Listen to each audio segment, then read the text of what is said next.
जल्दी चलो, दौड़ के आओ, सत्संग का समय हो गया। सब लोग सामने आके बैठो।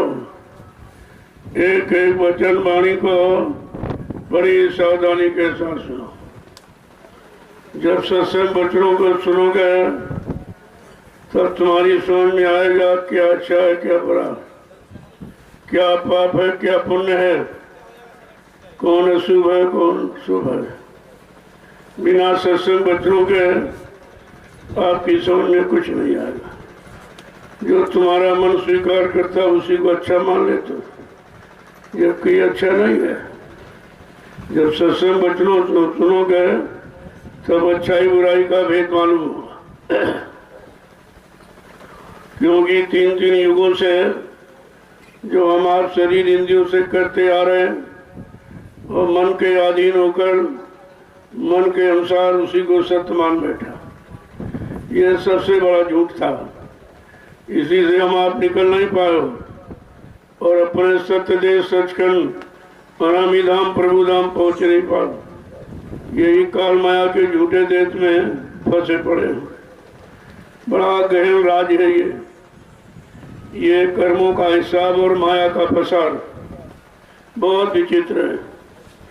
इसे समझेगा कोई संत सुजान, बाकी किसी की समझ में नहीं आया। इसलिए सत्संग वचनों का चाव भाव समझना चाहिए। जब तुम्हारे अंदर तरफ विनय पैदा होगी कि नहीं, हमको सत्य वचन मिलने चाहिए, हमारा सत्य आधार क्या है, हमारा सत्य कर्म कर्तव्य क्या है, हमारा सत्य सच्चा देश क्या है, कहाँ है, हमारा सच्चा मालिक कौन है। जब ये जानकारी हो जाएगी तब हम सच्चाई की तरफ मुड़ के खड़े हो सके। जय गुरुदेव, जय गुरुदेव, जय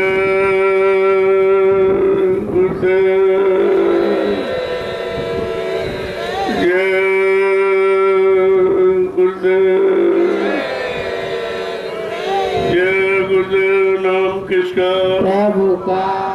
जय गुरुदेव नाम किसका, प्रभु का।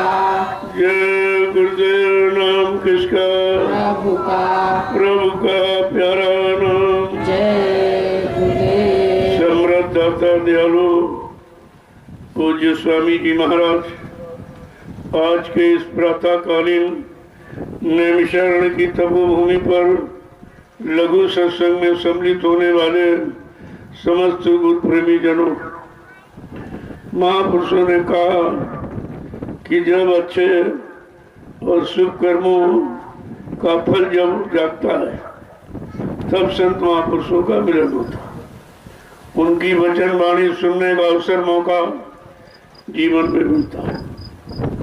इसलिए हम सब कलयुग के जीव वास्तव में बड़े ही भाग्यशाली हैं, क्योंकि कोई शुभ कर्म नहीं किया, कोई शरीर इंद्रियों से तपस्या त्याग संयम वैराग, कोई अच्छा खान पान किया नहीं, संग सोबत की नहीं, फिर भी हमें आपको ये अच्छा और शुभ समय मिल गया अपनी जीवात्मा के कल्याण का। ये छोटी मोटी बात नहीं है, लेकिन जब समझने का प्रयास करोगे तो धीरे धीरे सब समझ में आएगा। जब सत्संग वचनों में पड़े रहोगे, भीगते रहोगे, तो धीरे धीरे मल और गंदगी ये सब उतर जाएगी। तब कहीं तुम अच्छे सच्चे मार्ग की तरफ मुड़ के खड़े हो सकते हो। ऐसे तो कोई नहीं जा सकता। वो जब से इधर जीवात्मा ही एकदम बिल्कुल यही बेचारी फंस गई और निकलने का कोई अवसर मौका मिला नहीं। जो भी आए वो निकालने वाले नहीं थे, वो खुद ही इसी काल माया के झगड़े में पड़े रहे। कहने का मतलब यह है, जब कोई निकालने वाला आया नहीं, उधर से इधर जीवात्माओं की हमदर्दी लेकर, तो फिर जीवात्मा का भला कैसे होता, कल्याण कैसे होता। अब यह समृद्ध दाता दयालु की महती कृपा दया मेहरबानी है जो हम सबको जगा रहे हैं, जगाने की युक्ति दे रहे हैं और तरह तरह से एकदम सरल और सहज सुगम रास्ता बता रहे हैं। जबकि इतने कठिन रास्ते रहे शरीर इंद्रियों वाले, लेकिन हुआ कुछ नहीं।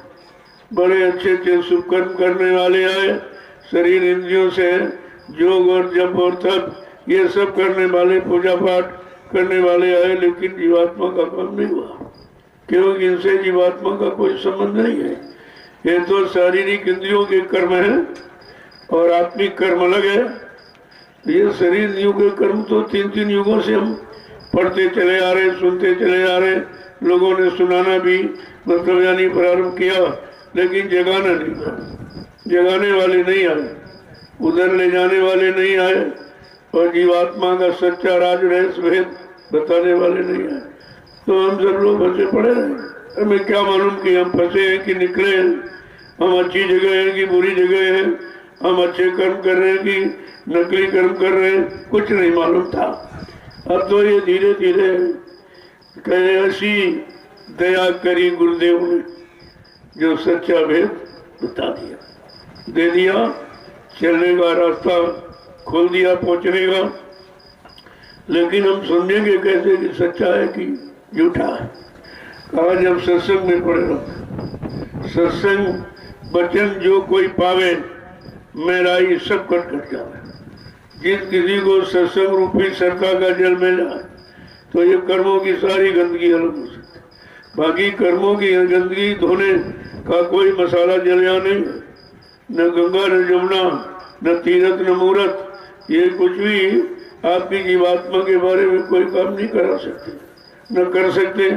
जब ब्रह्मा नहीं कर पाए, विष्णु नहीं, और मतलब शंकर नहीं कर पाए, जिनको हमने आपने सब कुछ माना, सच्चा आधार इन्हीं को माना गया। विधि हरिहर, यानी विध माने ब्रह्मा और पालन करता और संहार करता, ये तीनों को ही सर्वश्रेष्ठ या मान्यता दी गई। लेकिन ये भी बेचारे यहीं पड़ जाए, अपने बड़े लोकों में तो रहे, लेकिन सतलोक जीवात्मा नहीं पहुंचे। ब्रह्मा जी अपने ब्रह्मलोक में सुखानंद उठा रहे हैं, लेकिन उनकी जीवात्मा जगी नगर पहुंची।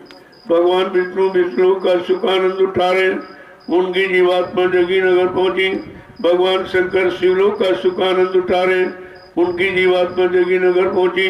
भगवान राम साकेत लोक का सुखानंद उठा रहे हैं, उनकी जीवात्मा जगी नगर पहुंची। भगवान कृष्ण गोलोक का सुखानंद उठा रहे, उनकी जीवात्मा जगी नगर पहुंची। देवी देवता देवलोक का सुखानंद उठा रहे, लेकिन उनकी जीवात्मा जगी नगर पहुंची। क्योंकि जीवात्मा जगाने का अधिकार एकमात्र संत सदगुरु को और किसी को नहीं। कोई ज्ञानी ध्यानी वैज्ञानी, कोई धनवान बलवान बुद्धिमान ये काम नहीं कर सकता। देखो कितना बड़ा काम, कितने युगों का भूला बिछड़ा वो हमारा काम करने के लिए आए, लेकिन हमने ऐसे परम हितैषी शुभचिंतक रहबर रहनुमा सहयोगी को पहचान ही नहीं पाया कि वो हमारे लिए आए, हमारी जीवात्मा के उद्धार कल्याण के लिए आए। हम इस बात को समझ नहीं पाए, जबकि समझाने का जितना समय है सम्राट दाता दयालु बाबा जय गुरुदेव जी महाराज ने दिया, इतना समय स्मृत लोक मंडल में किसी ने नहीं दिया। किसी ने समझाने की, राज खोलने की तो काम ही नहीं किया, और जिसने किया उससे हम आप कुछ ले नहीं पाए, नहीं पाए कुछ। और एक दिन नहीं, 10 जुलाई 1952 से 2012 यह समय है जगाने का, यानी 60 बरस जिसने हमें आपको जगाने का पूरा प्रयास, पूरी मेहनत और परिश्रम और तन्मयता लगन के साथ सारे हिंदुस्तान में घूम घूम कर ये जगाने की आवाज लगाई। लेकिन हमने आपने कानों से तो सुना, लेकिन मन ने उसे सत्य मान कर स्वीकार नहीं किया, तो हम सब जहाँ के तारे गए। तो इसलिए समय की चीज को समय से लेना, यही समय की बुद्धिमानी है। अगर पिछले इतिहासों को दोहराते रहोगे, पढ़ते रहोगे, सुनाते रहोगे, न तुम्हारा भला न सुनने वालों का भला होगा, क्योंकि वो तो समय से काम होगा, समय के ज्ञान से। अब समय का ज्ञान आत्मज्ञान है, और अन्य पिछले युगों का ज्ञान केवल अक्षर ज्ञान था, जो किताबों में काले अक्षर लिखे। तभी तो महापुरुषों ने इशारा करके बताया कि जो 4 वेद 6 7 18 पूर्ण लिखे गए वो काले अक्षर। लिखने वालों ब्रह्मा ने कहा कि भाई मैंने देखा नहीं, मेरा आंखों का देखा नहीं है, केवल मैंने समाधि लगाई तो आवाज सुनाई दी, बस आवाज को सुना, देखा नहीं था। लिखने वाला कह रहा मैंने देखा नहीं, ये सुनाने वाले कहते हम सब जान लिया। यही तो झूठ है। इसी झूठ भूल भ्रम अज्ञानता में फंसकर इन्होंने अपना समय खराब किया और जिनको सुनाया उनका भी खराब कर दिया। जब तुम सत्य नहीं जानते हो तो भी सत्य की बात क्यों कहते क्यों? सत्य कोई कहने का विषय नहीं है, वो तो दर्शाने का विषय। तो जो महापुरुष आए उन्होंने काम किया और वो कलयुग में आए, किसी युग में नहीं आए, न सतयुग न त्रेता न द्वापर। यद्यप वो युग अच्छी उम्र वाले भी थे। यही शरीर जो हम आप लिए बैठे हो, इसी शरीर की उम्र सतयुग में 1 लाख वर्ष की थी। 1 लाख वर्ष की थी। क्या कितनी लंबी उम्र थी, लेकिन आपने उसको खराब कैसे किया, उसको खत्म कैसे किया, नष्ट कैसे किया? भोगों में फंस कर। जब प्रारंभिक अवस्था में जब सूरत यहाँ आई तो उस समय कोई कर्म नहीं था, कोई कर्म नहीं करती थी, अपना आती थी जाती थी, आती थी चली जाती। लेकिन काल ने देखा कि मेरी तपस्या क्या क्या होता। मैंने हजारों वर्ष सत्पुरुष की अखंड तपस्या की और उसको खुश किया, तब उसने एव मस्त कह के हम ये सुरतों का भंडार हमको दे दिया। अब ये सुरती तो अपनी इच्छा से आती जाती, मेरा कोई इन पर अधिकार नहीं। तो फट से उसने कर्मों का जाल बना दिया। पहले कोई कर्म नहीं था, वो निष्काम कर्म था, जीवात्मा ही, और अपना उसके पास नाम आधार था और पकड़ के चली आती थी जाती थी, आती जाती थी। रास्ता खुला था और आना जाना मालूम था उसको, यहाँ कोई फंसाव था नहीं, तो आती थी जाती थी। लेकिन उसने देखा कि ये तो सब अपने अनुसार कर रही है, तो मेरा क्या मतलब? तो फट से उसने हम सब जीवात्माओं को फंसाने के लिए एक कर्मों का विधान बना दिया। इसी विधान को आप अच्छा बुरा कह लो या पाप पुण्य सुबह सुख कुछ भी करो, लेकिन उसने कर्मों का विधान बना दिया।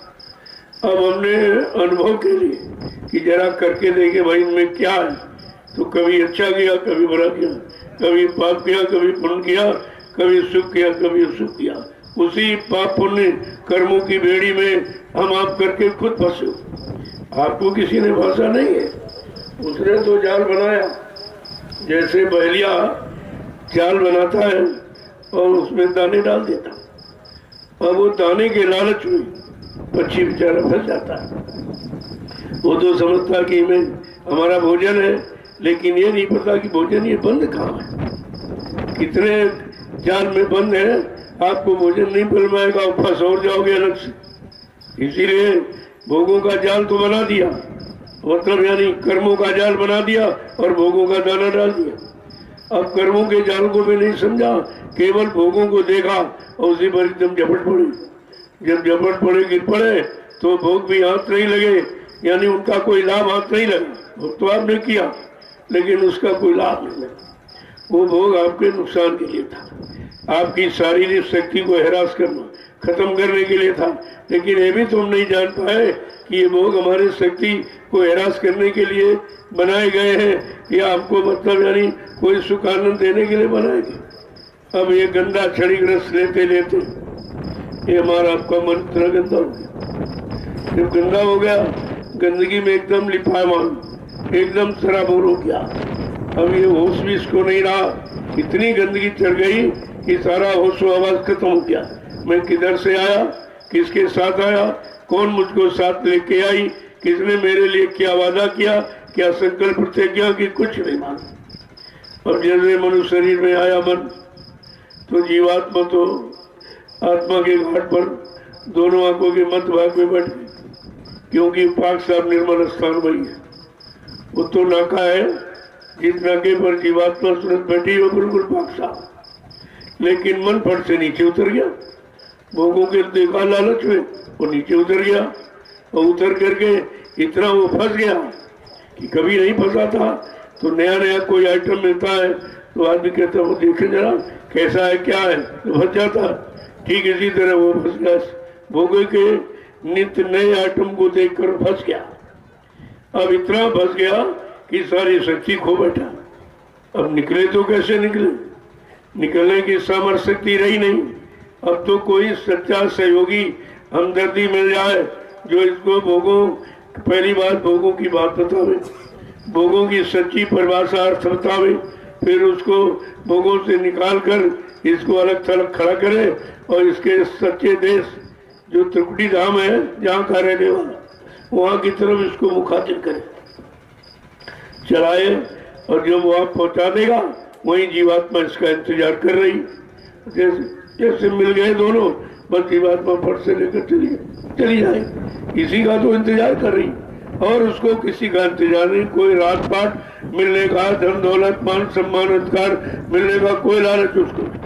वो लालच अपने साथी का, क्योंकि उसने वादा किया कि मैं तुमको बिना साथ ले वापिस नहीं आऊंगी। बस इसी वचनबद्धता में बेचारी फंसी पड़ी है, रातों दिन इंतजार कर रही, और जिसका इंतजार करी वो फंसा पड़ा हुआ। वो तो भूल गया कि क्या मेरा कोई इंतजार भी कर रहा होगा, मुझको कोई साथ में लेके आया था, कुछ वादे भी किए थे, सब भूल गए। अब वो जगाने का काम संत महापुरुष कहते हैं।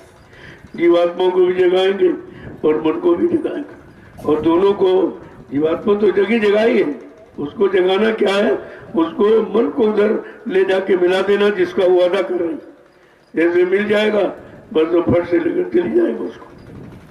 तो इसलिए महापुरुषों के दो वचनों को सुनो, क्योंकि ऐसे हम अगर बताएंगे तो आप कहोगे अपने मन से करके कुछ बता रहे हैं, तो तुम्हारी समझ में शंका हो सकती है, लेकिन शंका का समाधान तो केवल यही है, संत वचन। जब उनके वचनों को सुनोगे तो आपकी समझ में सब आए। ये वचन कोई मेरे नहीं है, किसी इंसान के नहीं, इंसानी शक्ल का वचन नहीं है, ये नूरानी शक्ल के वचन है, जिन्होंने मानव तन तो धारण किया, लेकिन देखने में जिस्मानी शक्ल और काम में नूरानी शक्ल उनकी। तो उन्होंने जगाने के लिए कितना प्रयास किया और क्या कहा। कल मैंने आपको बताया था कि पहली तो होशियारी सिखाई, ए भाई तुम दोनों होशियार हो जाओ, तुम्हारा ये घर नहीं है, तुम्हारा यहाँ कोई मालिक या प्रीतम नहीं है, तुम्हारा यहाँ कुछ नहीं, तुम पराये देश में हो, पराई हुकूमत में हो, पराये अधिकार में हो, इसलिए संभल के रहना। तो कल आपको बताया कि मुसाफिर तुम रहना होशियार, तुम मुसाफिर हो तो होशियारी से रहना। मुसाफिर का मतलब तुम्हारा यहाँ मुस्तकिल मुकाम नहीं है, तुम यहाँ लंबे समय तक रह नहीं सकते, कभी इस शरीर में कभी उस शरीर में, कभी ऐसे भटकाता रहेगा आपको, और मुश्किल शरीर में कोई नहीं देगा, उस शरीर का मुश्किल कर्म भी आपको नहीं मिलेगा। तो ये तो भटकाने की बात है कि भटकाते रहो, दिखाते रहो, ये दिखाओ फिर ये पकड़ाओ, फिर ये दिखाओ फिर ये पकड़ाओ, और इसी यानी अकड़ पकड़ में वो भूल जाएगा और लंबे समय तक रहेगा।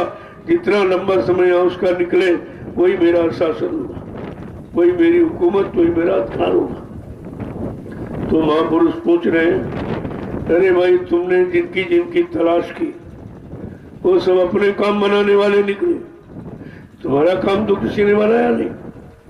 तो समझा के क्या कह रहे हैं कि जोड़ो री कोई सूरती नाम से, जोड़ो रे कोई सूरती नाम से, जोड़ो री कोई सूरती नाम से, जोड़ो रे कोई सूरती नाम से।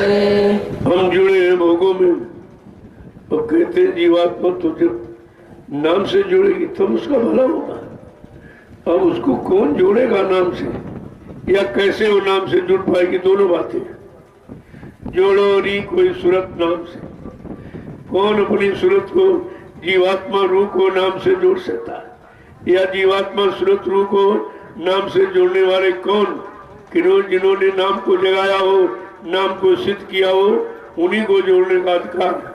अब ये दोनों बातें बता रहे, आगे समझा के क्या कह रहे कि ये तन धन कुछ काम न आवे, ये तन धन कुछ काम न आवे, ये तन धन कुछ काम न आवे, ये तन धन कुछ काम न आवे, पड़े लड़ाई जान से पड़े लड़ाई जाम से जोड़ो री कोई सूरत नाम से जोड़ोरी कोई सूरती नाम से ये तन और धन,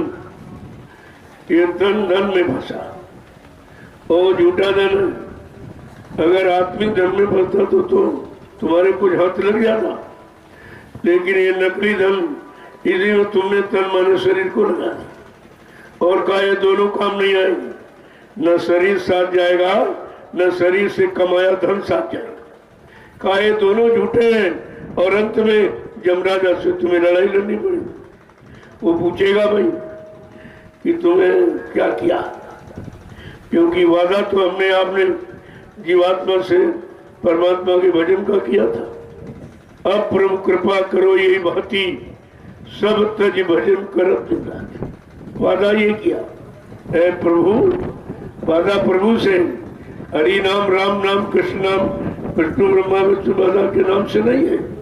बड़े साफ संतों में संत गोस्वामी जी महाराज ने असलियत सत्यता का राज खोला। क्या कह रहे हैं कि जीवात्मा ने किस नाम से वादा कर रही, किस नाम कर रही मेरा भला होगा।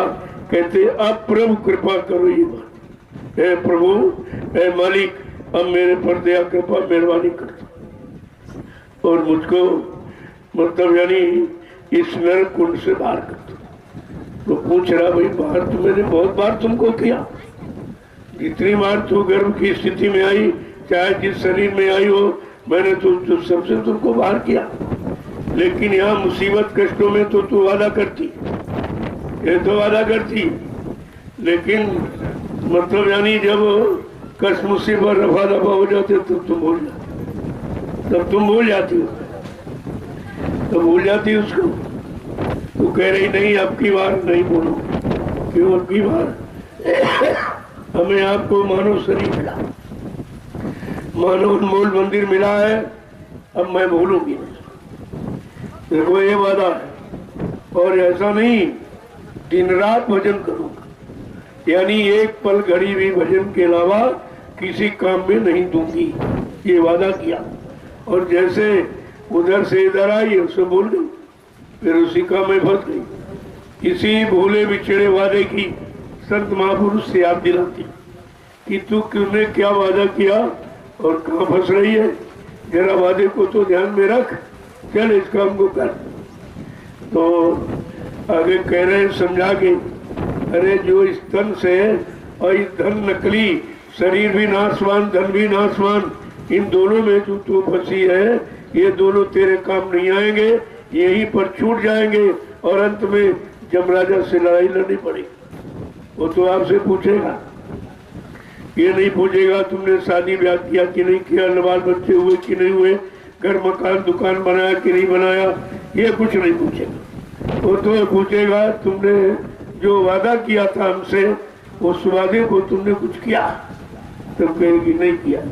तो कहा चल उधर चल, जो यहाँ तूने किया है उसकी सजा उधर है, उधर ले जाएगा नरकों में, फिर इतनी तरह तरह की जलाएगा, सड़ाएगा, मरेगा, काटेगा।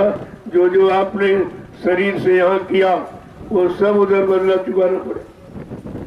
कहते बदला खाली न जाए, ये जो बदले अदले कर्म के हैं कहते खाली नहीं जाए, इसका तुम्हें मतलब यानी भुगतान करना पड़ेगा, ये कोई उससे तुम्हें बचा नहीं सकता।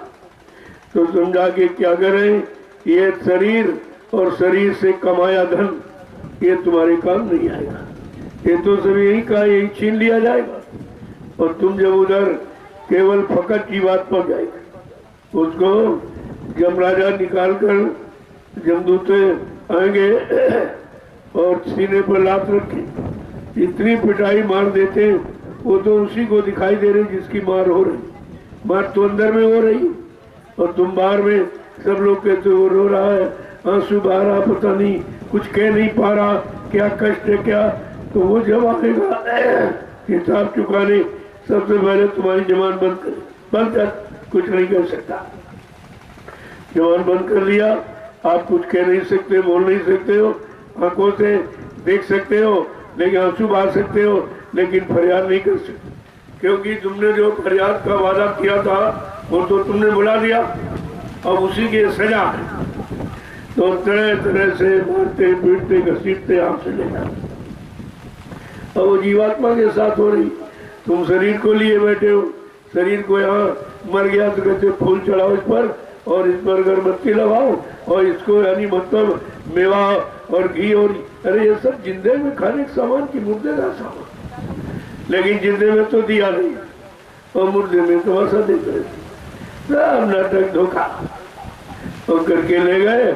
और अंत में खाया तो नहीं उसने, क्यों खाने वाला चला गया था, वो तो मुर्दा था, खाता गया तो फट से क्या किया, जला के रख, यानी जो था उसको जला दिया, खाने वाला भी उसको भी जल गया, सामान भी जल गया, मिला क्या आपको। अगर यही ज्ञान हो जाए कि हम ये जो कर रहे हैं ये सब झूठा है, इससे शरीर का कोई संबंध नहीं है, शरीर जब भी इस्तेमाल कर सकेगा जब तक परमात्मा की चेतन जीवात्मा शरीर में रहेगी, तब तक तुम शरीर से भी काम ले सकते। तो वैसे तो ये जड़ है, ये जड़ शरीर जड़ वस्तुओं का प्रयोग तभी कर सकता है जब तक जीवात्मा शरीर में रहे।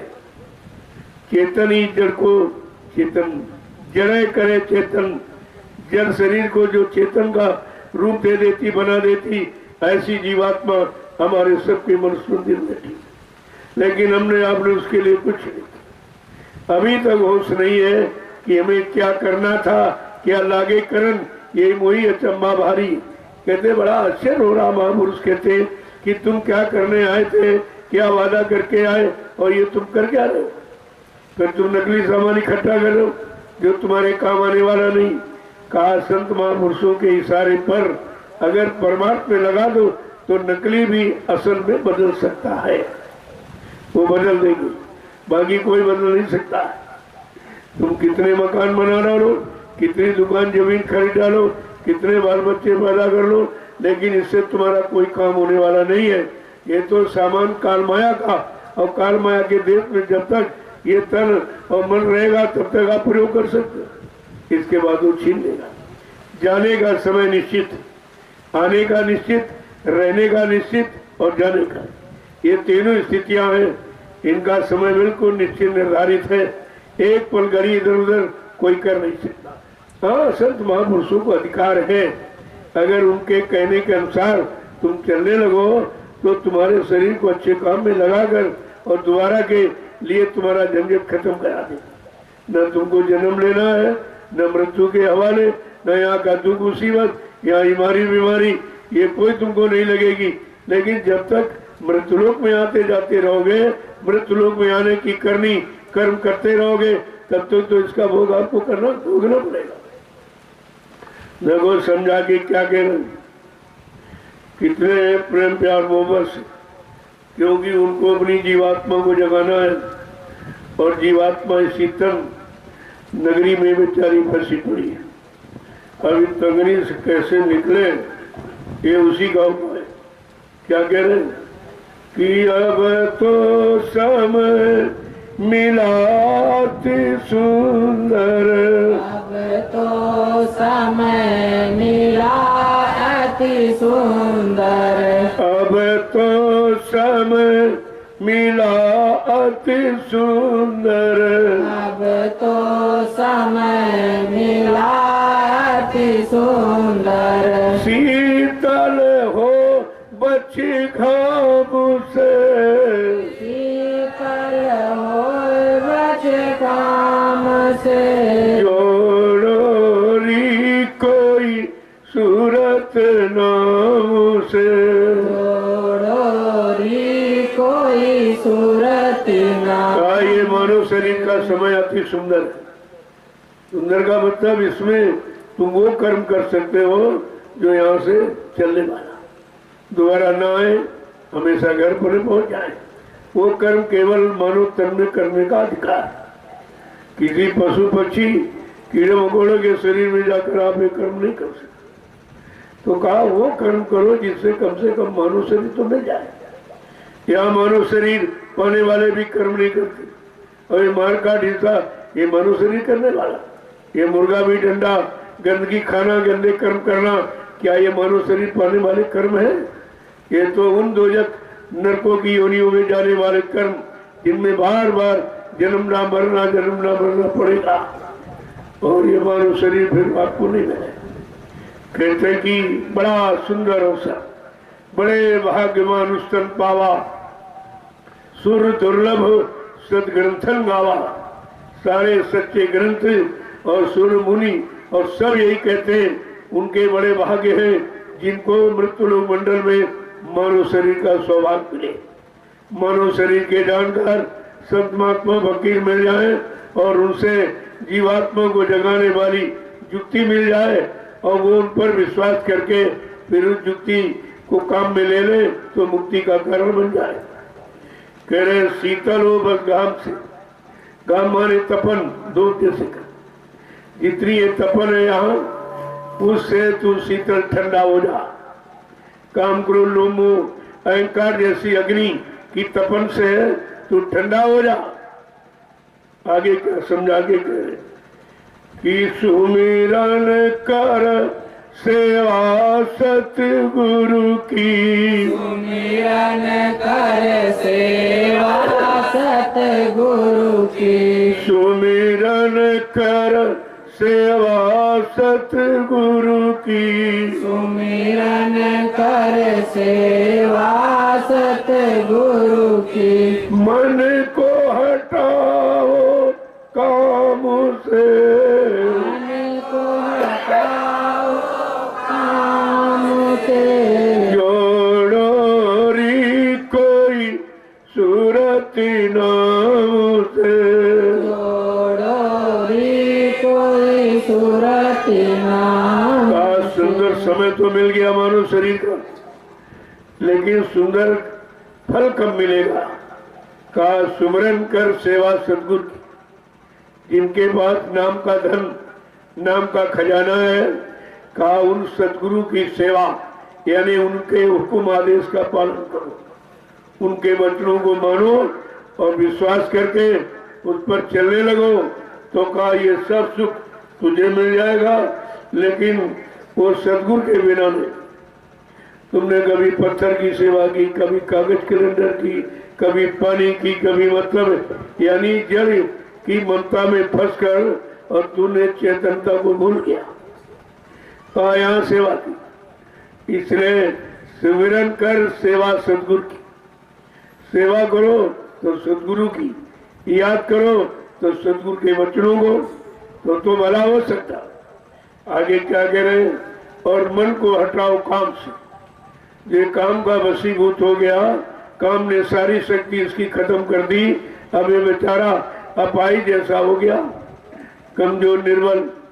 कहते मन को उधर काम से हटाओ और इधर धनी सदगुरु दाता दयालु के द्वारा दिए नाम का स्मरण करो और उनके आदेश हुक्म का पालन करो तो ये काम तुम्हारा हो सकता। आगे क्या कह रहे कि मन इंद्री कुछ बस कर राखो, मन इंद्री कुछ बस कर राखो, मन इंद्री कुछ बस कर राखो, मन इंद्री कुछ बस कर राखो।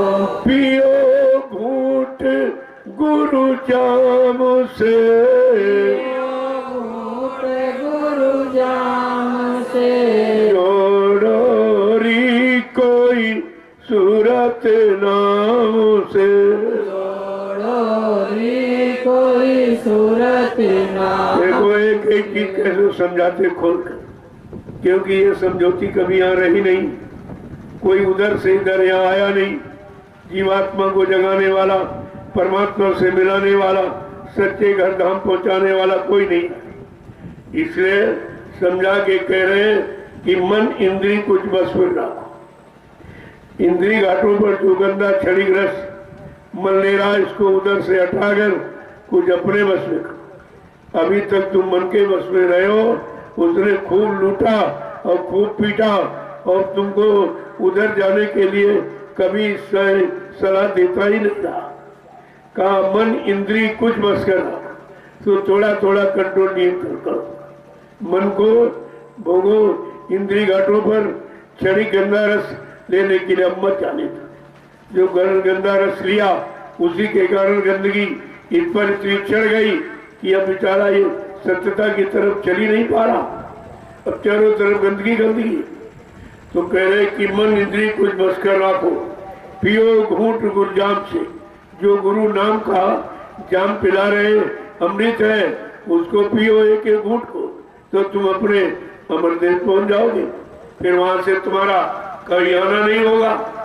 आगे क्या कह रहे हैं कि लगे ठिकाना मिले मुकामा, लगे ठिकाना मिले मुकामा, लगे ठिकाना मिले मुकामा, लगे ठिकाना मिले मुकामा, छूटो मन के दाम से, छूटो मन के दाम से, छोड़ो री कोई सूरत नाम से, जोड़ो री कोई सूरती नाम से। आज जो सदगुरु दाता दयालु नाम की युक्ति दे रहे हो, कहा उसको तुम्हारा असली ठिकाना, ठिकाने पर पहुंचाने वाला जो असली मुकाम सतलो सचखंड अनामी धाम प्रभु धाम है, वहां पहुंचाने वाला ये ठोर ठिकाना तुमको सदगुरु बताते। कहा उसको तुम यानी ले लो और छूटो मन के दाम से। अब इस मन से अपना दामन छड़ा दो। इतने बहुत बेचारा खुद ही फंसा है और बार बार उसी तरफ ले जाता है, कभी उधर से इधर हटने का प्रयास तो करता नहीं। कहा तुम मन के दामन से अपना छुटकारा दिला। 3 युगों से लोग फंसे रहे। ऋषि मुनि योगी महाराज तो कहने के लिए थे, लेकिन मन के फंसाव, मन के दामन और मन की मतलब गुलामी से कभी वो हट नहीं पाए। आगे क्या करें समझा दे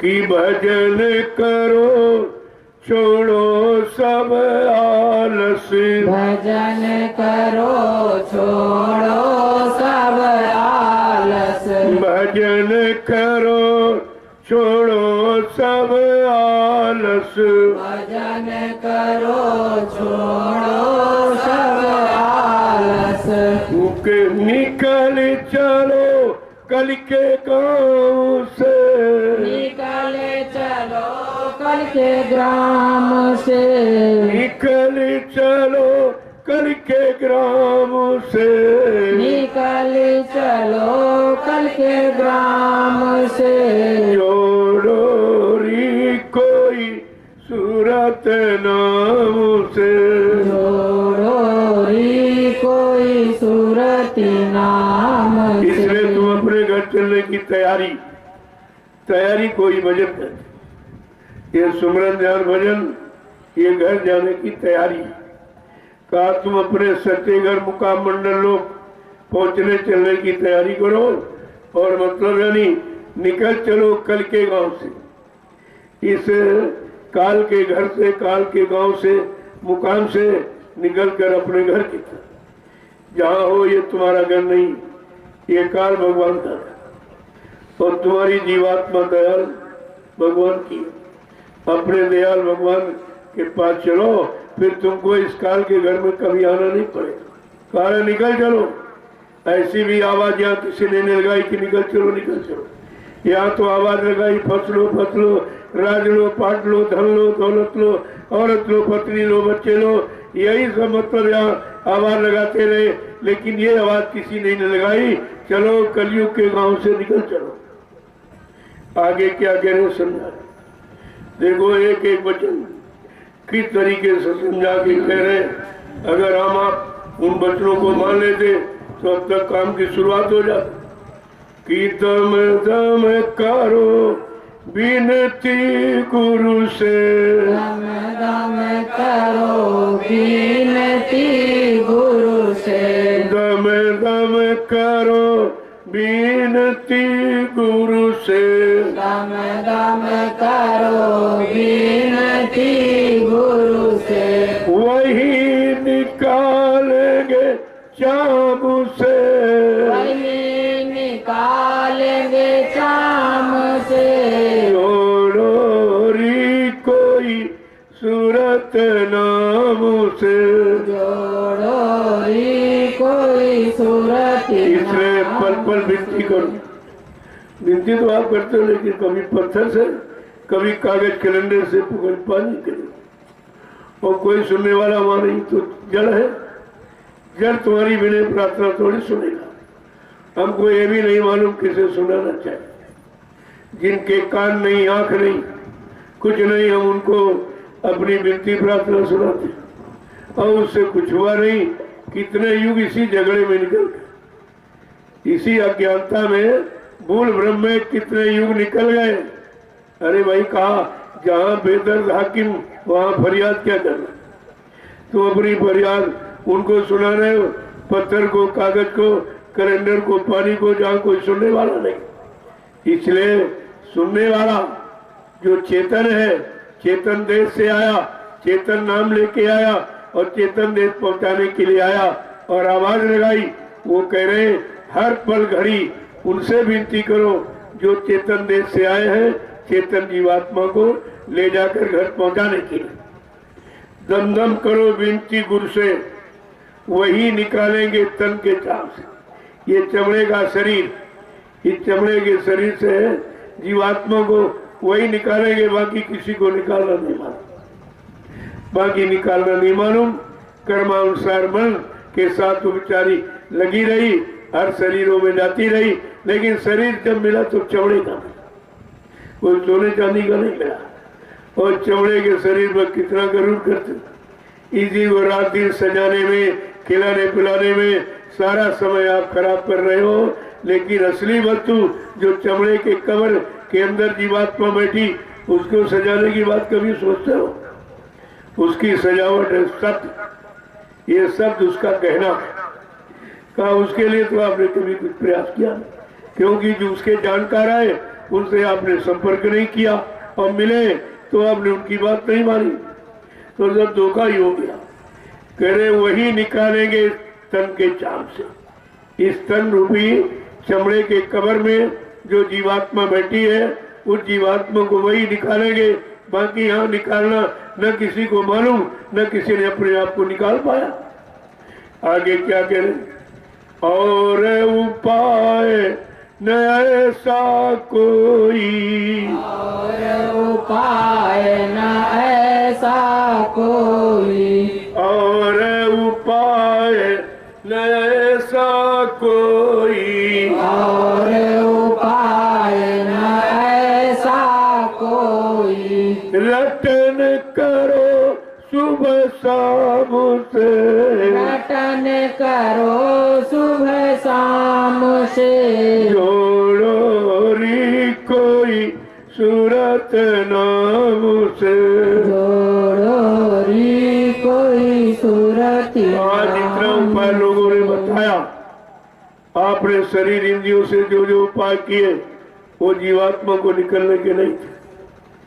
जीवात्मा का उससे कोई संबंध ही नहीं, क्योंकि वो चेतन है और उपाय जड़ है।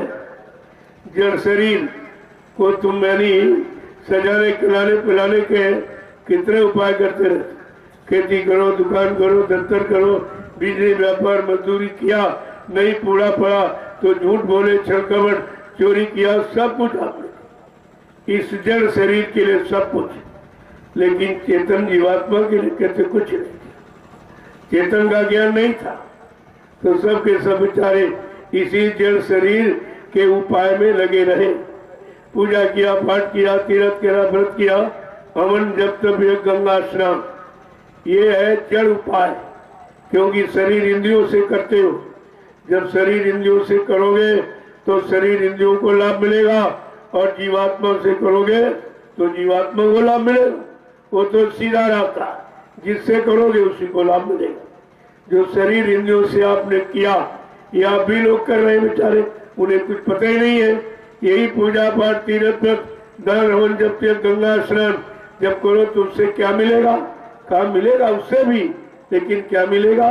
मान मिलेगा, सम्मान मिलेगा, भोगों के सामान मिलेंगे, लेकिन भगवान नहीं मिलेगा। इसीलिए जब इंद्रियों शरीर से करोगे मान सम्मान मिलेगा, आत्मा से करोगे तो परमात्मा भगवान मिलेगा। ये दोनों रास्ते उन्होंने बताए। कहा दोनों रास्ते के करने का फल ये, शरीर के इंद्रियों के कर्म का फल ये, और जीवात्मा का जो वास्तविक कर्म मतलब यानी आत्मिक कर्म, उससे आपको मालिक मिल जाएगा। क्योंकि जीवात्मा परमात्मा का अंश है, वो किसी ब्रह्मा विष्णु महादेव की नहीं है, वो रामकृष्ण देवी देवताओं की भी नहीं। इसलिए इनकी आराधना साधना करने से जीवात्मा का कोई काम नहीं होगा। कितना खोल के करें, ये रात किसी ने खोला ही नहीं था, और जब खोला तो लोग बेचारे शंका में पड़ गए। जब गोस्वामी जी महाराज ने, जिन्होंने रामचरितमानस तो बाद में लिखा, पहले उन्होंने घट रामायण लिखी कि घट में सब बताया। इसी घट में जो चेतन घट को दिखा रही है वो राम है, जो बोल रहा है वो राम, यानी वो परमात्मा का अंश जीवात्मा, वही नाम है, वो राम है। कहते हैं इसी में जो अच्छे सच्चे भाव में रत, वो भरत भी अंदर, जिसका मन सही लक्ष्य निशाने पर, वो लक्ष्मण भी अंदर, काम क्रोध लोभ मोह अहंकार जैसे शत्रुओं का हनन करने वाला शत्रुघ्न भी अंदर बैठा हुआ, और अहंकारी रूपी रावण वो भी अंदर बैठा हुआ, और 10 इंद्रियों को आंकने वाला ये मन वो भी अंदर बैठा। ये सब अंदर उन्होंने बताया, दर्शाया।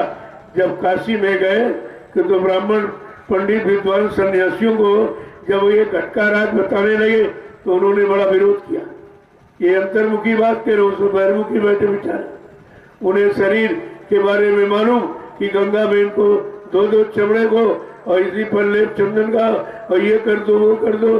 अब बेचारे तुम कबर को धो रहे हो, कबर को मांज रहे हो, और कबर के अंदर जो वस्तु रखी उसके विषय में कोई जानकारी आपको नहीं। जब उन्होंने अंदर घट का रात सुनाने लगे तो ब्राह्मणों ने बड़ा विरोध किया। इतना विरोध किया कर देखो ये कितना नास्तिक है, न गंगा को मानना, न जमुना को, न तीरथ, न मूरत, यानी कुछ नहीं है। क्या क्या कह रहा। अब उनकी आंख खुली थी जीवात्मा, तो अंदर का भेद बता रहे थे। इनकी अंदर की आंख बंद है, बाहर की खुली है, तो बाहर की बात क्या। यही अंतर्मुखी बहिर्मुखी में जगह हो सकती। तब जो उन्होंने मार डालने की उनकी थी, मार डालने की तैयारी, को मार दो। ये सब मतलब क्या कह रहा है, ये सब विवाद कह रहा है, जबकि सच्चाई असलियत का राज वही खोल रहे, तो मार डालने के लिए तैयार।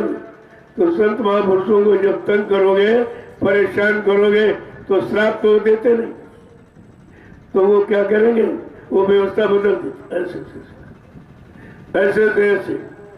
तो जिस रामायण को ऐसे से ऐसे कर दिया और रामचरितमानस लिख दिया। वो तुम रात दिन पढ़ो, तुम्हारी समझ में कुछ आएगा ना। भेद तो अंदर था, बाहर में उन्होंने लिख दिया नाराजगी में। जब नाराज संत महापुरुषों के करोगे तो व्यवस्था बदल देंगे, फिर आप रात दिन मेहनत करते रहो, कुछ नहीं मिलेगा। यही कारण है लाउड स्पीकर लगा के चारों तरफ हल्ला मचा रहे। ये रामचरितमानस ये शोर मचाने का था कि अपने अंदर अंतर्मुखी होकर उसको उतारना, उसको लागू करना, जीवात्मा जगाना, परमात्मा से मिलाना, घर पहुंचाने की युक्ति है। तो बाहर में चिल्ला रहे, पहले का विचारों कुछ मालूम नहीं है, कुछ नहीं मालूम। और कहते क्या, प्रभु की कृपा भयो सब काजू, और जन्म हमारे सुफल भयो। रात भर चिल्लाए और प्रभु को पहचाना। प्रभु का काम तो यहाँ हो रहा, प्रभु का काम तो यहाँ हो रहा है, तो यहाँ तो कोई आएगा नहीं, और वहां चिल्लाएंगे तो चिल्लाने से कुछ मिलेगा नहीं। तो उन्होंने तो लिख दिया कि जब प्रभु का काम होगा, जब प्रभु नाम का प्रचार होगा, प्रभु नाम से कोई वादा संकल्प प्रतिज्ञा की जाएगी सबको सुख शांति देने की, तो प्रभु नाम से काम होगा। वहां जाओ, वहां की चीज को अपनाओ, तो तुम्हारा जीवन सफल हो जाएगा। प्रभु की कृपा भयो सब काजू, के सारे काम प्रभु की कृपा दया से होंगे, न राम की कृपा, न कृष्ण की कृपा, न हरि की कृपा, न ब्रह्मा विष्णु महादेव, न देवी देवताओं की कृपा। अगर इनकी कृपा से होता तो उनको लिखने में क्या दिक्कत थी, यही लिख देते। लेकिन संत सत्य वचन लिखते, वो झूठ का वचन नहीं लिखते। कहा जब प्रभु की कृपा होगी, यानी प्रभु नाम सब पर कृपा दया मेहरबानी करने आएगा, सबको बचाने आएगा बीमारी महामारी कष्टों से। अगर उनकी बात को मानोगे और सुनोगे तो तुम्हारा बचाव हो जाए। तो देखिए, और रात भर चिल्लाते प्रभु की कृपा भयो सबका जो प्रभु कृपा, और ये नहीं सोचते प्रभु कृपा हो कहाँ नहीं। यहाँ तो कोई प्रभु कृपा है नहीं, यहाँ तो कोई पत्थर की कृपा मांग रहा, कोई कागज कैलेंडर की कृपा, कोई आनी पानी, ये सब कृपा। इसलिए जबकि वहाँ कृपा का कोई मतलब नहीं है, वहाँ कोई कृपा नहीं। अरे भाई जब कोई आशीर्वाद देगा, मुर्दा कोई आशीर्वाद देगा, इतनी भी बात तो समझ में आई। और अहंकार दुखा करते बहुत जानकार और कुछ नहीं जानते, कुछ नहीं जानते।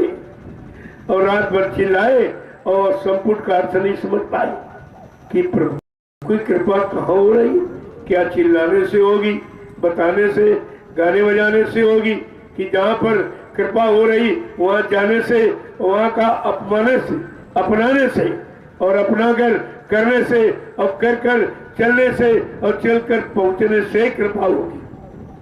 देखो आगे फिर समझा के क्या कह रहे, एक बात को सुन लीजिए। और उपाय न दूजा कोई, कहा दूसरा यहाँ कोई उपाय नहीं, और सब ने करके देखा मिला कुछ नहीं। इसीलिए कुदरत ने कितने युगों के बाद ये फैसला लिया अपनी बात। ये बेचारे 3 युगों से फंसे पड़े हैं और मिल में नहीं कुछ रहा और करना भी नहीं बंद कर। अरे भाई खेती अगर आप करो और अनाज न पैदा हो तो करोगे खेती, बंद कर देंगे आप, क्या फायदा, कुछ हो नहीं। नौकरी करते हो तनख्वाह वेतन न मिले कोई नहीं करेगा, दुकान खोलो व्यापार करते हो मुनाफा ना हो तो कोई करेगा। लेकिन ये जो पूजा पाठ कर रहे हो इससे क्या मिला, जबकि साफ साफ शब्दों में धर्मशास्त्रों ने भी कहा ये केवल तुम्हारे तन मन विचार खान पान की शुद्धिकरण के लिए क्रिया है। न हम बसामी वैकुंठे योगिना हृदय न चा मम भक्त्वा यत्र गायन्ति तत्र तिष्ठामि नारदा। कितना साफ शब्दों में धर्मशास्त्रों ने खोल के कहा, ऐ नारद, न तो मैं पत्थर में हूँ, न कागज कैलेंडर, न पानी में, मैं तो तुम्हारे अंदर आत्मा रूप में बैठा, आत्मा स्वरूप में तुम्हारे सबके अंदर बैठा। तुम अंदर जाने का प्रयास क्यों नहीं करते? अंदर जाने की युक्ति पूछ लो, जो अंदर रोज आता जाता हो, जिसने अपनी जीवात्मा को अंतर्मुखी होकर जगा लिया हो, सिद्ध कर लिया और घर पहुंचा लिया हो, और वो आने जाने वाले वो तुम्हारी जीवात्मा को जगा के और यहाँ से उधर पहुंचाएंगे, फिर हमेशा के लिए आना जाना खत्म करा देंगे। तो उनके पास जाओ, कहते और उपाय न दूजा कोई, जो रास्ता दे दे, नाम रटन सुबह शाम, कि सुबह शाम उस नाम को रटो, उस नाम को यानी अभ्यास में करो, जिससे नाम से अनामी मिल जाए, अनामी धाम मिल जाए, तुम्हारा काम हो जाए। वो तो बात आप सुनते नहीं। आगे समझा के क्या कह रहे, बड़े गौर ख्याल से के वचन को जैसा वो कह रहे वैसी तरह हमें आपको सुनना चाहिए। क्या कह रहे कि प्रीति लाए नित्य करो साध संग, प्रीति लाए नित्य करो साध संग, प्रीति लाए नित्य करो साध संग, प्रीति लाए नित्य करो साध संग, हटे रहो जग के खासोयाम से, हट करो जग के खासोयाम से, जोड़ो री कोई सूरती नाम से, जोड़ो री कोई सूरती नाम। कैसे उनसे प्रीति करो जो नाम से प्रीति करते, दाम से नहीं, रुपए पैसे जमीन जायदाद धन दौलत से नहीं, जो प्रभु के नाम से प्रीत करते हैं ऐसे साधकों की संगत करो। जब उनके पास बैठोगे तो वो नाम जो कर रहा वही काम तुमको बताएगा, जिसमें लय है तुमको भी लय करा देगा। कहते कि प्रीति लय करो साधु संग, का नित्य साधकों की संगत करो। साधक जिसने अपने मन को साध लिया, रोक लिया है, मन बुद्धि चित्त को रोक करके नाम की कमाई में लग गया है, ऐसे साधक की संगत करो। और क्या कह रहे, हट रहो जग के खासो याम से। इस संसार के जितने भी काम और मुकाम, इनसे हटो, यानी यहाँ तुम्हारा कोई काम होने वाला नहीं। ये सब फंसाने वाले काम, और संत सदगुरु जो नाम देते हैं वो यहाँ से निकलने वाला, वो निकाल कर आपको ले जाए। नाम में इतनी शक्ति, इतनी चुंबकी शक्ति, मैग्नेटिक पावर, उसमें इतना खिंचाव आकर्षण है कि फौरन पकड़ कर ये जीवात्मा को उधर ले जाए। उसी नाम को संतों ने शब्द कहा। शब्द पार की गुरु जो होवे तो झट देवे भेद न खाए। तुमको शब्द की पारी, शब्द की जानकारी, शब्द का ज्ञानी ध्यानी ऐसा सदगुरु होवे मिल जाता तो तुम्हारा काम करा देता। आगे क्या कह रहे हम तुम्हें कि सतगुरु स्वामी कहे समझाई, सतगुरु स्वामी कहे समझाई, सतगुरु स्वामी कहे समझाई, सतगुरु स्वामी कहे समझाई। लगो जाए सतनाम से, लगो जाए सतनाम से, लगो जाए सतनाम से, लगो जाए सतनाम से। जोड़ो री कोई सूरत नाम से, जोड़ो भी कोई सूरती नाम से। आज जो सतलो सचखंड अनामी धाम प्रभु धाम से आया है, ऐसे समृद्ध सदगुरु का कहना बोलो। वो बार बार समझाते हैं, ऐ गुहार और पुकार लगा के कहते और उपाय न दूजा कोई। यहाँ तुम्हारी जीवात्मा को जगाने, परमात्मा से मिलाने, घर पहुंचाने वाला दूसरा कोई उपाय शारीरिक नहीं। शरीर इंद्रियों के उपाय शरीर इंद्रियों तक सीमित है लाभ दिलाकर, लेकिन आत्मी लाभ आत्मा को लाभ दिलाएगा। और आत्मिक कर्म यहाँ कोई जानता नहीं, क्योंकि तीन युगों से उसे शरीर इंद्रियों के कर्मों में फंसे पड़े हैं। जब इनको खुद ही नहीं मालूम तो तुम्हें क्या बताएंगे। इसे कहते हैं सदगुरु स्वामी कहे समझाई। जो सब जीवात्माओं का स्वामी माने मालिक, वो सदगुरु स्वामी समझा बुझाकर जीवात्माओं को जगाकर यही संदेश देते हैं। क्या कह रहे हैं कि लगो जाए सतनाम से। तुम यहाँ कहीं मत लगना, किसी लोक मंडल में मत लगना। तुम्हारा असली घर सतलोक सचखंड अनामी धाम प्रभु धाम है, और वहाँ सच्चा सतनाम वहाँ लगो, वो तुम्हारा असली ठिकाना है। देखो कितना सच्चा राज खोल के कहा, लेकिन हम लोग समझ ही नहीं पाते। कान सुनते रहते, बोल जाते, सुनते रहते, बुला देते। जब तक शैतान मन को नहीं पकड़ाओगे, कानों का विषय बना के रखोगे तो कुछ हल नहीं होगा। कान का सुना तो भूल जाते हो, लेकिन जो मन पकड़ लेगा वो नहीं पकड़। चाहे अच्छा पकड़ा दो चाहे बुरा। अभी भोगों को पकड़े नहीं बोल पा रहा, भोगों की जगह नामियों को पकड़ा दो तो उसको भी नहीं बोलेगा। उसकी पकड़ बहुत है, लेकिन पकड़ाने का तरीका जानकार होना चाहिए कि क्या पकड़ाए क्या छुड़ाए, किधर से हटाए किधर लगाए। तो जब वो जानकार मिलेगा और जानकारी मिल जाए और जानकारी को आप ले लो और अपने जीवन में उसको उतारने लगो तो जानकारी तुम्हारे पास हो जाए। फिर तुम अपना भी काम कर लोगे और दूसरों का भी कर दोगे, तभी दोनों काम हो सकते। जय गुरुदेव, जय गुरुदेव, जय गुरुदेव, जय गुरुदेव, जय गुरुदेव, जय गुरुदेव। नाम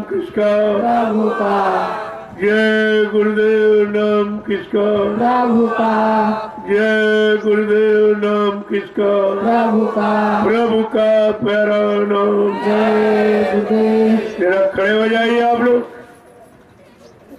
बहुत देर से आप बैठे। देखो बैठने का मतलब मन को बैठा लो।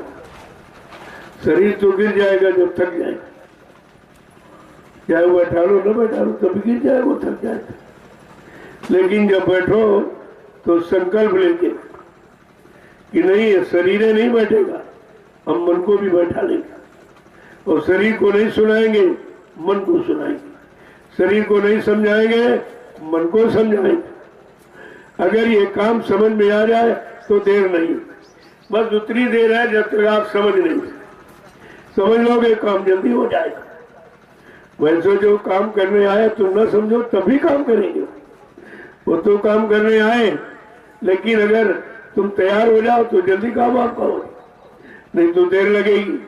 हो सकता कई जन्म आपको लेने पड़े, क्योंकि बगैर समझे समझाए और यहाँ से ये सब छुड़ाए तो कोई लेके जा नहीं सकता।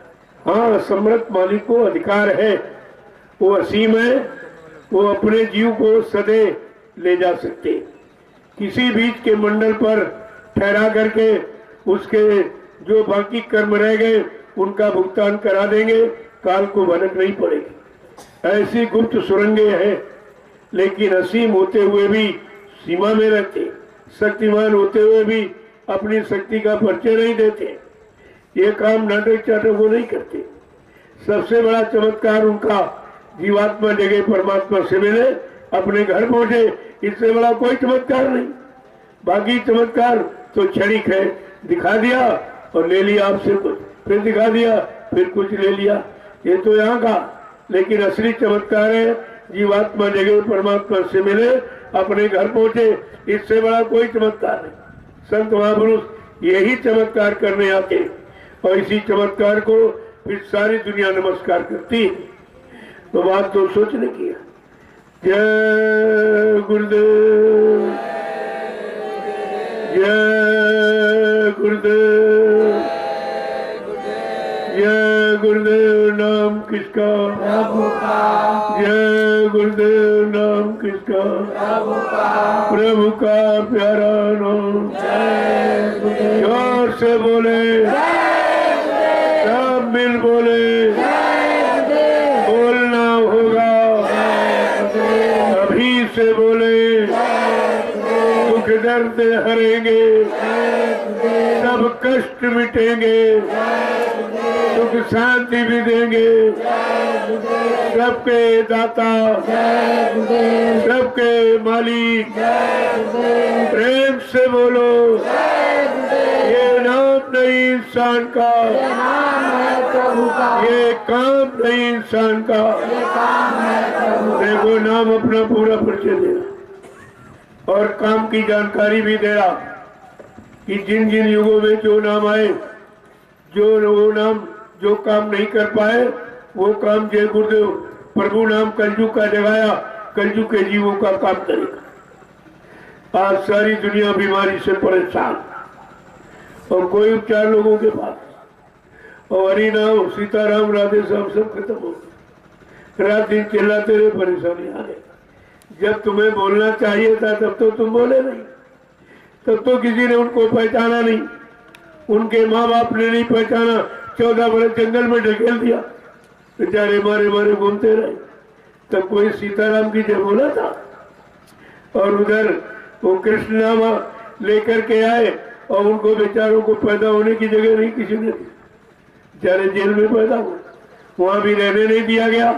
नाना ने कहा हटा दो इसको, न मार दिया जाए, तो रातों रात गोकुल भिजवा दिया, वहां भी चैन से रहने नहीं दिया। वो अभिमानी वो कल से बराबर पीछा करता रहा, तरह तरह की यातनाएं देने के लिए कितना प्रयास किया, लेकिन इनको उसको तो मालूम नहीं। जाको राखे साइया मार सके नहीं कोई, बाल लबाका कर सके चाहे जग बैरी हो। सारा संसार दुश्मन हो जाए, लेकिन जिसको माली रखेगा उसे कोई नहीं मारे। और अब तो मालिक खुद ही आया है, उसको कौन मारेगा? इतना भी नहीं समझ आई कि मतलब यानी जिसको साईं रखता है या भेजता है उसको लोग नहीं मार पाए, आज तुम्हारी भूमंडल पर खुद आया हुआ उसे कौन मारेगा? लेकिन बात समझ में आ जाए तब तो। इसलिए एक वचन वो सावधानी के साथ, एक छोटा सा प्रकट ने चुटकुला छोड़ दिया, सारी दुनिया तबाह, सबकी बुद्धि फेल। जो अपने गाँव ज्ञानी ध्यानी विज्ञानी धनवान बलवान बुद्धिमान कहते थे, समझ में कुछ नहीं आता। बाबा जी ने पहले कहा था, सन 80 से कहना शुरू किया कि बच्चा ये परमाणु अणुबम सीमित क्षेत्र को नष्ट कर सकता, लेकिन अगर कहीं कुदरत तुम्हारे कार्य कारनामों से नाराज हो गई और नाराजगी में उसने कहीं अगर कीटाणु बम छोड़ दिया तो सारा विश्व परेशान हो जाएगा। लेकिन महात्माओं की बात सुनता ही कौन, पहचानता कौन, मानता कौन? अब आ गई 80 से यानी 40 वर्ष 40 वर्ष से सुनाया जा रहा, एक भी बात लोगों ने मानी। अगर मान जाते तो ये बीमारी नहीं आती, लेकिन मानोगे कैसे? तुम्हारा जो पाप का गला भर गया स्वार्थ लोभ लालच का, वो तो फूटने का समय आ गया। जब जैसी हो तबता तब तैसी मति होए, काल रे किले को मेट सके नहीं कोई, कोई नहीं मिलता। एक महात्मा जी थे, वो पहाड़ी पर बैठे थे, एक राजा घोड़े से आया तो घोड़ा तो पेड़ में बांध दिया। महात्मा जी के पास गया और दंडवत प्रणाम करके बैठ गया। थोड़ी देर बाद कह रहा कि महाराज मेरा भविष्य बता दीजिए। तो महात्मा जी ने कहा, मैं भविष्य तो तुम्हारा जानता हूँ, बता दूंगा, लेकिन तुम मानोगे? कहते नहीं नहीं, आप बताए ना माने। कहा हम जानते, तुम मानोगे नहीं, लेकिन हम बताएंगे जरूर। देखो दोनों बातें, कहा मैं जानता हूं तुम नहीं मानोगे, लेकिन हम बताएंगे जरूर, क्योंकि हमारा कर्तव्य है। मैं अपने कर्तव्य से कभी पीछे नहीं हटता, मैं बताऊंगा जरूर। तो कहा राजन, जो तुम ये शिकार खेलते, जंगल में जीव हत्या हिंसा, ये पाप है। जंगल अगर मर जाना, लेकिन तुम जाओगे जरूर। अगर जाना तो कोई जंगल में कोई खुशनुमा घोड़ा सुंदर दिखाई दे, उसको लेके मत आना, लेकिन तुम लाओगे जरूर। अगर ले आना तो सवारी मत करना, लेकिन तुम करोगे जरूर। अगर सवारी भी करना तो किसी दूसरे राजा की राज सीमा में मत जाना, लेकिन तुम जाओगे जरूर। अगर सवारी भी करना जाना भी तो किसी स्त्री जात से संबंध मत करना, लेकिन तुम करोगे जरूर। और राजन तुम्हारी मौत, महात्मा मौत तक का परिणाम जानते और बता, लेकिन लोग मानते नहीं। तो राजा वहां से चला गया। बहुत ही बेचारा सोचता रहा कि महात्मा जी ने ये बताया, ये बताया, ये बताया, उनके वचनों को याद भी करता रहा। लेकिन होनी, एक शब्द होनी आया। होनी के बारे में लिखा है, होनी होनहार बलवान, इसे कोई मत मानो झूठी। गई मंथरा पास के कई, पिला दही बूटी। राम लखन वनवास सिधारे, दे राजा दशरथ की छूटी। इसे कोई मत मानो झूठी, पर नारी के हेतु रावणा, नियत करी खोटी। परिणाम क्या हुआ? लंकगढ़ सोने की टोटी। ये है होनी, यानी जो कुछ आपने किया और समझाने बुझाने पर माने नहीं, वो होनी का परिणाम होने का समय आ गया। इसलिए कहा विनाशकारी विपरीत होती, वो समय आ गया। तो राजा बेचारा सोचता था, लेकिन जो हिंसा की थी जंगलों में, यानी निरपराध बेगुनाह जीवों को मारने काटने में, वो पाप का गला पड़ता। और जब वो समय आ गया तो उसका मंत्री वो काल का जीव था। काल के जीवों के साथ जो पड़ जाओगे तो संत महापुरुषों के वचन नहीं मानेंगे, तुम्हें शरण चरण में टिकने नहीं देंगे, उन पर विश्वास ही नहीं करने देंगे। ये काम काल के जीव का होता। और वो जो मंत्री था राजा, वो काल का जीव था। उसने कहा, राजन बहुत दिन हो गए शिकार कर खेले नहीं चले। अरे का तुझे नहीं मालूम, महात्मा जी ने मना किया था। अब काल के जीवों के पास अपनी बात दर्शाने बताने की बड़ी युक्ति होती। तो क्या कह रहा, अरे महात्मा जी ने ये भी तो कहा था कि घोड़ा उड़ा मत ले आना, तुम्हारे पास तो बहुत घुड़सवार सेना, तुम्हें क्या जरूरत, चलो। अरे उसकी बात मान ली, उस काल जीव मंत्री की बात मान ली और चल पड़ा महात्मा की बात मान के। तो घूमता रहा पूरे दिन, लेकिन महात्मा जी का वचन था जंगल मत जाना, शिकार नहीं मिलेगा।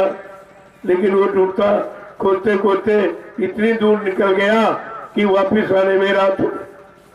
जब वापिस आ रहा था तो जंगल में पेड़ के नीचे इतना सुंदर घोड़ा, वो मौत थी जिसको महात्मा जी ने मना किया था घर मत ले आना। अब मंत्री ने कहा राजन बहुत सुंदर घोड़ा, कहा नहीं महात्मा जी ने मना किया था कि घोड़ा वोड़ा मिलेगा उसको लेके मत आना। उनकी बात देखो सब सही हो रही, ये भी मान रहा वचन भी, लेकिन उधर काल का जीव पीछे पड़ा हुआ। अरे कहा था महात्मा जी ने ये कहा था सवारी मत करना, ले चलो दरवाजे पर बांधोगे, शोभा होगी, तुम्हारे घुड़सवार सेना में इतना सुंदर घोड़ा ही नहीं। अरे उसकी बात मान दी, मौत को घर ले आया और बांध दिया। कुछ समय के बाद क्या हुआ कि पड़ोसी राजा ने उस पर आक्रमण कर दिया। मंत्री दौड़ के आ, राजा ना पर चढ़ाई हो गई, जल्दी करो सेना भेजो, सेना सारी घुड़सवार सेना लड़ाई के मैदान में भेज। 6 महीने युद्ध चला, उसकी सारी सेना मारी गई। मंत्री आया, कहा महाराज तुम्हारी सब सेना मार दी, जल्दी चलो जल्दी चलो। कह रहा कि अरे मंत्री कैसे चलूं, मेरे पास तो सवारी ही नहीं। कहा घोड़ा तो बंधा है। कल नहीं महात्मा जी ने मना किया था सवारी मत करना।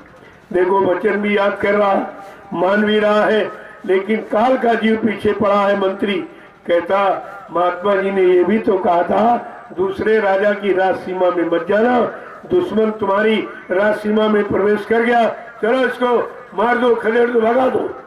और वो बात समझ में आ, जैसे घोड़े पर बैठा वो मौत थी, एकदम उड़ चली और क्षण मात्र में पहुंच गई लड़ाई के मैदान। अब दांतों से और हाथों लातों से इतना जौहर, इतना मार काट खून करावा, क्यों वो तो काल है, तो यानी उसका काम यही है, वो तो मौत है, सबको मौत के हवाले करेगी, मौत के घाट उतारेगी। मारते काटते 2 राजाओं की सीमा क्रॉस करके तीसरे राजा के राज सीमा में पहुंच गया और शाम हो गई। उस समय का नियम था कि सूर्यास्त के बाद लड़ाई नहीं लड़ी जाती, तो राजा उसी राजा के यहाँ ठहर गया। उस राजा की एक कन्या थी, तो उस कन्या ने कहा कि पिताजी मेरी शादी कहीं न कहीं तो आप जरूर करोगे, लेकिन इससे बहादुर राजा कहाँ मिलेगा जो दो यानी मतलब सीमाओं को क्रॉस करता, दुश्मन को भगाता, खदेड़ता, आपकी सीमा में आ गया, हो न हो इसी राजा से मेरी शादी कर। उस राजा ने अपनी लड़की का प्रस्ताव रखा, और वो भी ये संत वचन है, महात्मा वचन कभी झूठे नहीं होते। तो कोई ना कोई स्थिति परिस्थिति वैसी बन जाएगी, वो अपने वचन आपके सामने सिद्ध कर दे। और शादी हो गई। जब शादी हो गई तो उस राजा ने कहा तो हमारे जमाई यानी दामाद हो गए, जाओ सेना लेके जाओ, लड़ाई लड़ो। जैसे सेना लेकर लड़ाई के मैदान में पहुंचा, पहला वार हुआ, पहले वार में राजा धराशायी हो गया, जमीन पर गिर गया।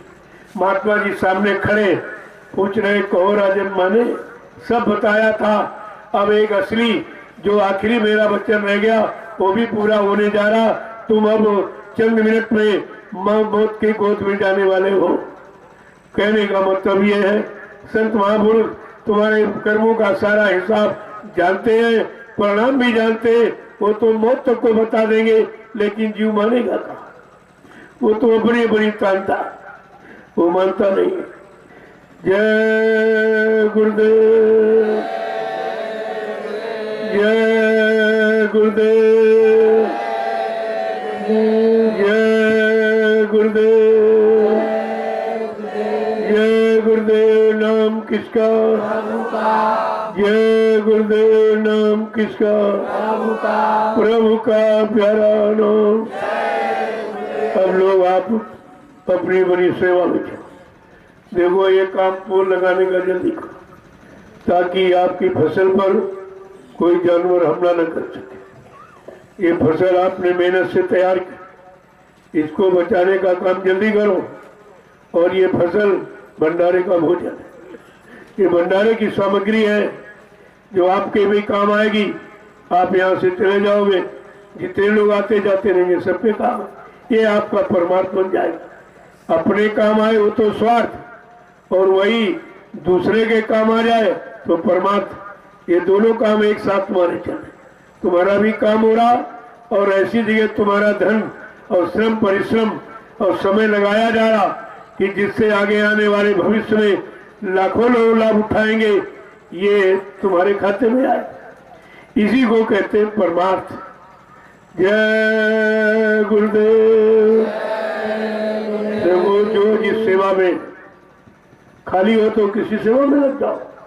वैसे जो यानी बनाया गया विधान, एक लिस्ट तैयार की गई है टोली कि भाई कृषि कार्य में परमानेंट कौन है, वैसे आते जाते रहेंगे वो सहयोग करते रहेंगे, लेकिन परमानेंट उनकी जिम्मेदारी। गौशाला में कितने लोग, उनकी जिम्मेदारी। ये सब बता दीजिए कि भाई गौशाला में कौन कौन प्रेमी परमानेंट काम करते हैं, कृषि में कौन से उनके प्रेमी, और साथ साथ में इधर जो रखवाली है, शाम रात में आप निकलते हो पहरेदारी में, वो कौन सी टोली। जो बीच में आते जाते रहेंगे वो तो सहयोग करते रहेंगे, लेकिन सबसे पहले भंडारे में कौन सी टोली है जो परमानेंट काम करती है। आने जाने वाले लोग भी सेवा कर सकते हैं, लेकिन उनकी सलाह से करें, क्योंकि वो रोज करते उन्हें मालूम है और आप नए नए आए आपको मालूम नहीं। तो ये सब व्यवस्था बनी। जब व्यवस्थित तरीके से किसी व्यवस्था को चलाओगे तो सुचारू रूप से चलेगी और सबका काम हो जाएगा। व्यवस्था बिगाड़ोगे तो कुछ नहीं। जैसे व्यवस्था तो ये आपकी है, ये खेती आपकी, अब को नहीं हमारी है तो हम जो इच्छा है वो तोड़ के खाएंगे, तो व्यवस्था बिगड़ जाएगी। उसकी व्यवस्था बना दी गई, यहाँ से तोड़ के भंडारे में पहुंचेगा, वहां से सबको मिल जाएगा।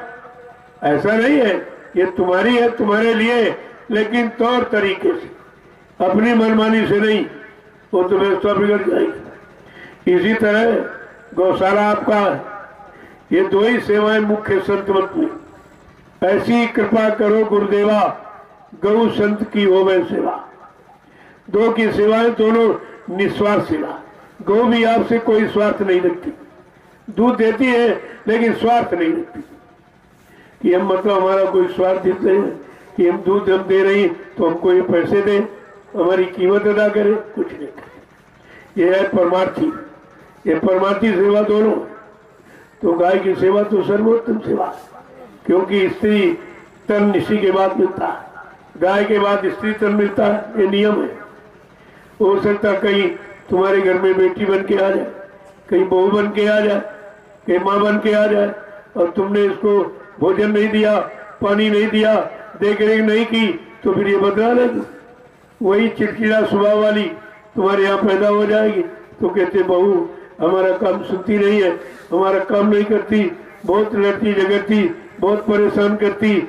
जिस जो जीवात्मा जिस शरीर में थी तुमने उसके साथ वही किया था, वो अपना बदला लेने आ गई। इसलिए इसकी सेवा का महत्व बताया गया। जय गुरुदेव। अब जैसे रोज तो आप सेवा नहीं करते, तो कुछ लोगों हमने कहा भाई रोज सेवा जो करते हैं तो गाय के खाने के लिए आप भूसे की सेवा दे दो, तुम्हारी सेवा मान ली जाएगी। आप रोज यहाँ नहीं रह सकते हो, परमानेंट घर मकान, खेती, दुकान, दफ्तर, नौकरी चाकरी है, तो आपको समय तो रोज नहीं मिलेगा। लेकिन तुम्हारी अगर सेवा भूसे में लग जाए, अब गाय बीमार होती, उनमें भी खर्च होता है, तो हमने कहा इनका दूध अगर कोई प्रेमी ले उनको दे दो, वो बदले में पैसा देंगे, वो पैसा उसकी दवा के काम आ जाए, वो लगेगा उसी में। कोई व्यापारिक दृष्टिकोण से काम नहीं हो रहा, समझने की कोशिश करिए आप, तो सब काम आपका धीरे धीरे सरल हो जाएगा। अब खेती में आप रोज काम नहीं कर सकते, तो हमने कहा खेती के औजार, फावड़ा है जैसे, तो आप फावड़े जिले से 10 फावड़े, कितना बड़ा जिला फावड़े 10, अरे एक ब्लॉक में एक ही हिस्से में पड़े नहीं गए, इतने ब्लॉक हैं, इतनी तहसीलें, एक एक फावड़ा हिस्से नहीं पड़ेगा। इतनी छोटी सेवा का आह्वान किया जाता है जिससे सब लोग सेवा कर सके, गरीब से गरीब कर सके, और सबकी सेवा यानी कि लग जाए और उस सेवा का लाभ सबको मिल जाए। तो खेती के लिए 10 डलिया 10 फावड़े की बात, वो भी जिले से। ये तो इतनी छोटी सेवा। लोगों ने कहा अरे भाई हम उतनी दूर से कैसे ले आए, तो उन्होंने सेवा दे दी। उस सेवा से यहाँ खरीद लिए, बनवा लिया जाएगा, क्योंकि आपने 2 साल पहले फावड़े दिए थे, 2 साल में खत्म हो गए, क्योंकि ये बालू यहाँ घिसते बहुत है और काम रात दिन होता रहता है। तो ऐसा नहीं, तुम्हारी सेवा का दुरुपयोग नहीं हुआ, वो समय का काम उसकी सेवा से हो गया। अब जो समय का काम आपकी सेवा से हो जाएगा, तो आपको इस तरह लाभ घर बैठे मिलता रहेगा। इस तरह कोई न कोई परमार्थी योजना बना दी जाती है जिससे सबको लाभ मिले। यहाँ रहने वाले उनको करने का लाभ, और जो नहीं आ पाते अपनी सेवा दे दे, तो सेवा यहाँ लग जाए, उनको भी लाभ मिल जाए। तरीका यही बनाया जाता है कि सबको लाभ मिलता रहे। जय गुरुदेव। अब ये इसकी सुरक्षा करना भी हमारा आपका कर्तव्य है कि व्यवस्था आपकी है, आपके पैसे से की गई। मेरे पास तो कुछ है नहीं, तो मैंने कहा, मैं कोई ऐसा कहता मैंने की, मैंने किए नहीं, मैंने करवाई है आपकी व्यवस्था के द्वारा, ये जरूर है।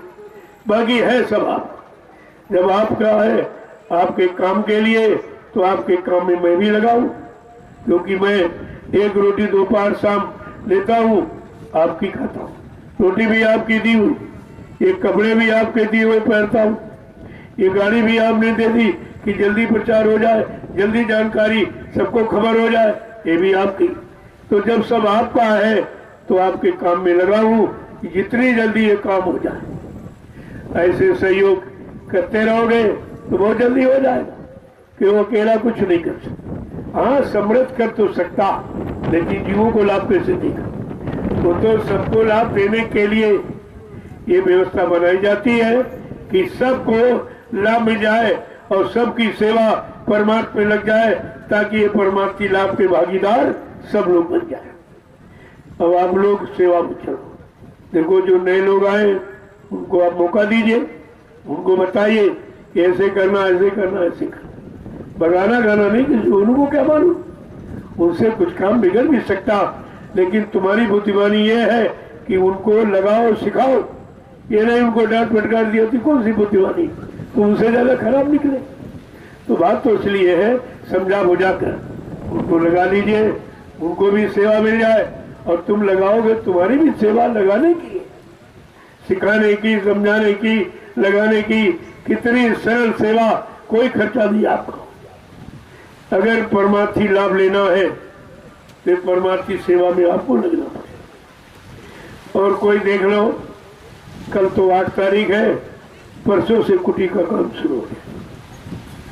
8 तारीख को कोई अच्छा काम नहीं किया जाता, इसलिए परसों आज और फुटकर काम करोगे।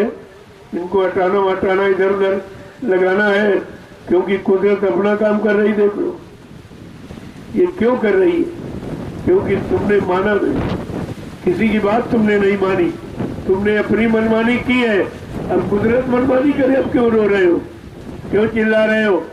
अभी क्या, अभी और कुछ भी करेगी, करने को तैयार, क्योंकि संत महापुरुषों की बात कोई मानने को तैयार नहीं है, इसलिए तुम इसे रोक नहीं सकते। तुम्हारी मनोबुद्धि इसमें काम कुछ कर नहीं सकती, विचार कर नहीं सकती, सच्ची अच्छी योजना सबके हित की बना नहीं सकती। जय गुरुदेव, जय गुरुदेव। अब आप चलिए, देवकी बड़ा जोर मार रही थी पहले भी, लेकिन सत्संग हो रहा था तो नहीं कुछ कर पाई, चली गई। लेकिन अब जब खत्म हुआ, मौका देगा कल, नहीं भाई हमको काम, तो हम कब तुम्हारे काम में बाधा डाल, वो हमारे में नहीं डालते, मैं तुम्हारे में डालूंगा। मैं तो, बल्कि तुम ये जो कर रही, मैं तो खुश हूँ, क्योंकि लोग माने नहीं, अब कम से कम ये तो मानेंगे। अगर ना हो तो कहेंगे जय गुरुदेव वाले कहते तो कुछ हुआ ही नहीं, ये सब झूठ बोलते थे। अब जब हो रहा करें जय गुरुदेव वाले, इसे बंद क्यों नहीं करा रहे? तो तुम क्या करोगे? तब जय गुरुदेव वाले करें, तुम कौन से, तुम भी तो पत्थर वाले हो, कागज कैलेंडर वाले हो, तुम भी तो कुछ करो।